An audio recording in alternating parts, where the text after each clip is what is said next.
Hey everyone, welcome back to our channel. Today we are going to show you how to crop and trim videos on CapCut. Sometimes you might need to remove unwanted parts of a video or change your aspect ratio to fit a particular platform. With CapCut, it's really easy to do so.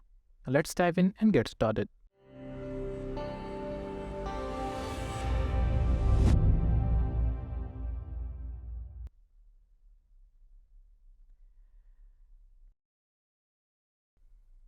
Now the first step is to import your video into CapCut. Use this plus icon and here select the video that you want to add.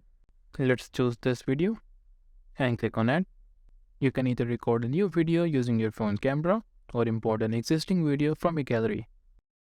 Now once you have imported your video, now to crop this video, just tap on this edit icon. And from here, just tap on this edit icon. And now just tap on this crop icon. You can use the crop template. This is a vertical video. This is a square one.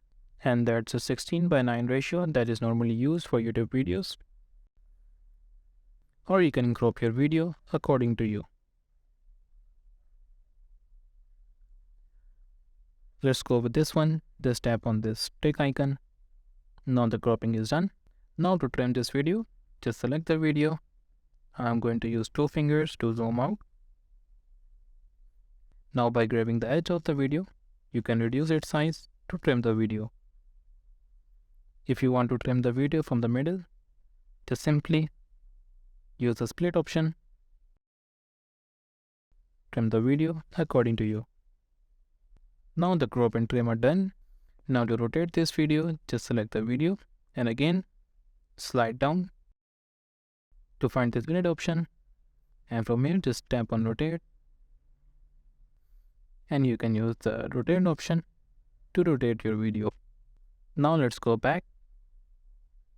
Once you're happy with your video, it's time to export it and share it. You can use this option on top right. Just tap on it. It will start exporting your video.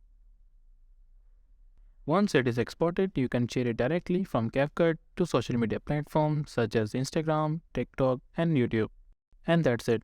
I hope this tutorial helped you crop and trim your videos on CapCut. If you have any questions regarding this, do let me know in the comment section below. Also, if you like this video, make sure to leave thumbs up and subscribe to our channel for more. Thank you for watching. I'll see you in the next one.